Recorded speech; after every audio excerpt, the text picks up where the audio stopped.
friends. How are you guys been? It's been a little while since I did a review on my own, but I was so excited to learn that I'm pretty sure I'm going to get a chance to meet Aprilynne Pike in May, and this is her debut book, Wings. And I read this last year, and I didn't realize that I hadn't did a review on it. I tried to kind of go back and do reviews on the books that I read the end of last year. And she's actually touring starting in May, and for book 2, which is Spells. This one's Wings, and it's a book about fairies. Stephanie Meyer on here actually says, a remarkable debut. So I like this book. I would give it 3 stars, maybe 3.5. I like the characters. I like the book. It wasn't a book that I really got obsessed with. It wasn't a book that I really couldn't put down, but it was a good read. I'm glad I read it. I enjoyed reading it. It's actually in the process of becoming a movie, which I was really happy about. They say that Miley Cyrus is going to play the lead role, which the character's name's Laurel. That wouldn't have been my pick, and I'm not real crazy about that because all I think of when I hear Miley Cyrus is Hannah Montana. So, but I guess they know what they're doing, so I hope it's a good movie. But I just want to read this little part to you. It says, Laurel was mesmerized, staring at the pale things with wide eyes.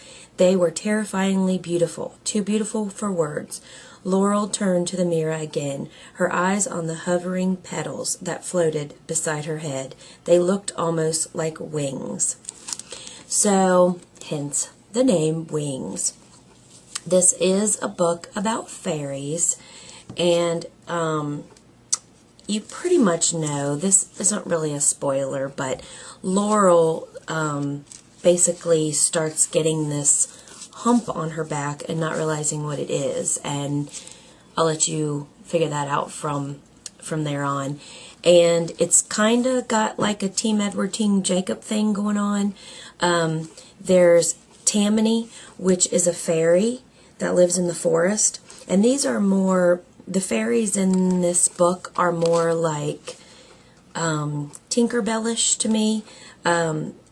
It's a real cool kind of spin on fairies, but it's not the kind of like the Wicked Lovely fairies from Melissa Marr, but they're more live in the forest, they protect it, and trolls are actually the bad guys. So, but it was a really good read. It kind of reminded me, not story-wise because these are 2 total different stories, but just to read it, it reminded me of kind of the same reading experience that I had when I read Shiver. So if you like Shiver, and I think you would probably like this book too. I think what really made this more a 3 than anything, it could have possibly been a 4 for me. I know I'm confusing, but the reason was because I wasn't crazy about the end. It really leaves you hanging.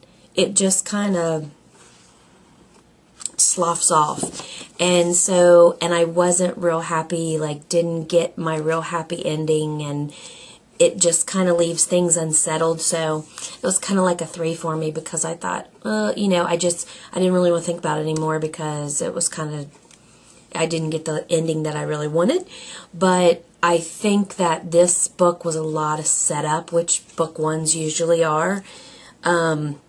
So I'm really looking forward to Spells, and I really can see how it could be a 4 because you're going to get a lot more answers about the fairy world and that kind of stuff. So this is all kind of about the main character, Laurel, discovering who she is, why she is who she is, and everything around her, and the fairies and that kind of stuff. So, but it's a good book. I think you should try it.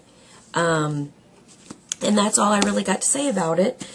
I'm really excited to meet Aprilynne Pike because I've seen an interview about her writing the book, and she seems like a really sweet person, and I can't wait to get to meet her.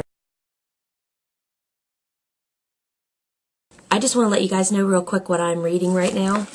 I'm reading Dead Toss Waves by Carrie Ryan. Still reading it, but look where I'm at. I'm right at the end, so if I get any breaks today at work, I am so going to read it because I'm wanting to know the end. I am really loving that. Definitely another 5-star for me. I love Carrie Ryan's writing. And I'm listening to Wicked Lovely by Melissa Marr. Now this, I was thinking it was going to be a 4-star book. I think it's going to be a 5 for me. I'm actually starting to become obsessed with fairies and the mythology of fairies, and I love these kind of fairies. They're wicked lovely. They're not all good. They do things for themselves. They do some wicked things. They do some good things. So it's got some really interesting characters in it. The main character's name is, what is her name? Why do I always forget the main? Aisling, which is really cool, and they call her Ash. And then, of course, she has a human guy that she's friends with, and somewhat more sometimes, but his name's Seth, and he's a really cool character. And then Keenan, who is the fairy Summer King. And in the beginning of this book, I'm going to do a review, more of an official review on it later, but because I'm becoming so obsessed about it, I want to talk about it. In this book, you get a little confused, and I watched a review by XX Miss Book Obsessed, because I was like, am I getting confused, and should I just give up on this? I just don't understand the whole, this is the first, like, real fairy book I've read, besides, you know, Wings, which has a whole nother spin on it, and it's not like the Sealy Court kind of fairies, where they can be, like, as far as I know, book 1 wasn't anyway, but this was my first real fairy book, I felt like. So I was getting a little confused because I don't know fairy folklore at all, but Xmas Book Obsessed said that she was a little bit confused too. But the more you go on, the more you get it, and it just makes sense. The author starts answering questions, so once you get past that, it's totally awesome. I love this book. I even have been Googling fairies on the internet just to get some of the folklore, and it is so interesting. I'm loving it. It's got 9 discs, and I'm on the end of disc 6, and loving it. I love the characters. I have a feeling it might have a Team Seth, Team Keenan kind of thing, but I'm not really sure where she's going with it, so I'm excited about that. So that's really all I have. I do have a book haul I'm getting ready to do, so watch out for that. And as the Mad Hatter would say, never lose your muchness. And until next time, happy reading, guys. Bye.